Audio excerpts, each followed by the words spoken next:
কাছ থেকে আমরা দায়িত্বশীল আচরণ আশা করি এবং আমরা চাই যে সকলে পারস্পরিক শ্রদ্ধাবোধ, পরস্পরের প্রতি যে সম্মান, সকলের যে সম্মানটুকু সেটুকু দেবেন এবং পরস্পর কোনো প্রকার বিবাদে তারা লিপ্ত হবেন। সকলকে অনুরোধ করব একটি সৌহার্দ্য সুন্দর পরিবেশ বজায় রেখে তাদের স্বীয় অ্যাক্টিভিটিসগুলো তারা পরিচালনা করে। এইটুকু সকলের প্রতি অনুরোধ। স্যার, জাকসু নির্বাচন উপলক্ষে আমরা জানি যে সবসময় একটা জাতীয় ইলেকশনের আগে একটা নির্দিষ্ট সীমানা দেওয়া হয় যে এই টাইমের মধ্যে পরে বহিরাগত প্রবেশ নিষিদ্ধ থাকবে। জাকসু এরকম কোনো সিদ্ধান্ত আসছে কিনা? আমরা আশা করছি যেদিন থেকে মনোনয়নপত্র সংগ্রহ এবং দাখিলের কাজ শুরু হবে, আশা করছি আমরা নির্বাচন কমিশন আগামী পরশুদিন একটি সভা সন্ধ্যায়, সেই সভার পরে আমরা আশা করছি এরকম একটা সিদ্ধান্তে আমরা যাব। আশা করি যে সিদ্ধান্তটি হবে যে ক্যাম্পাসের যে সার্বিক নিরাপত্তা ব্যবস্থা, বিশেষ করে বহিরাগত প্রবেশ এবং তাদের যে সেই প্রবেশটা নিয়ন্ত্রিত হবে আশা করি। এবং আমাদের ক্যাম্পাসের যে নিরাপত্তা ব্যবস্থা সেটাকেও আমরা আস্তে আস্তে সুসংহত করার জন্য আমরা জাকসু উপলক্ষে আরও বেশি অধিকতর প্রতিজ্ঞাবদ্ধ।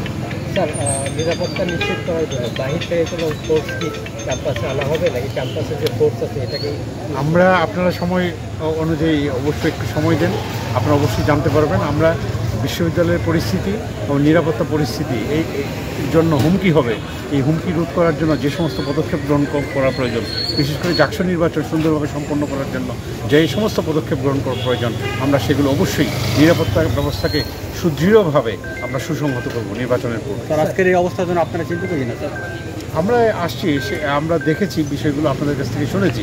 আমরা সবাইকে যারা ছিল এখানে পেয়েছি, তারাও আমাদের মধ্যে আমাদের শিক্ষার্থী, আমরা তাদেরকে আহ্বান করেছি যেন সবাই তাদের স্বীয় অ্যাক্টিভিটিসগুলো একটি সীমার মধ্যে সীমিত রেখে যেন পারস্পরিক শ্রদ্ধাবোধ রেখে সেই অ্যাক্টিভিটিসগুলো পরিচালনা করে। স্যার, বিশ্ববিদ্যালয়ের বর্তমানে যে ফোর্স আছে অর্থাৎ আনসার বা নিজস্ব যে যারা আছে নিরাপত্তা কর্মী, তাদের যে অবস্থা, এটা কি স্যার যথেষ্ট বিশ্ববিদ্যালয়ের জাকসু নির্বাচনকালীন নিরাপত্তা? না, অবশ্যই আমরা রাষ্ট্রীয় আইন শৃঙ্খলা বাহিনীর সহায়তা নিব। প্রয়োজন হলে আমাদের মাননীয় উপাচার্য স্যার ইতিমধ্যে উল্লেখ করেছেন, আমরা প্রয়োজন হলে দেশপ্রেমিক সেনাবাহিনীর সহযোগিতা নেব। দেশপ্রেমিক সেনাবাহিনী বা এটা আরও পরে, হ্যাঁ আমি এটা বললাম কারণ আমরা চাই এত বছর পরে যেহেতু ইলেকশনটি হবে, ইলেকশনটি একটি কোনো অপশক্তির কাছে আমরা হাঁটতে চাই না, জাহাঙ্গীরনগরের যাতে জয় হয় সেই জন্য আমরা একটি গণতান্ত্রিক সুন্দর পরিবেশ, সকলে যাতে তাদের ভোটাধিকার সুন্দরভাবে সকল শিক্ষার্থীগণ প্রয়োগ করতে পারে তার ব্যবস্থা আমরা করব। স্যার, আমরা জানি যে 16ই আগস্ট বিশ্ববিদ্যালয়ে আমাদের যারা সাবেক শিক্ষার্থী রয়েছে তাদের হল ছাড়া নির্দেশ দেওয়া হয়েছে।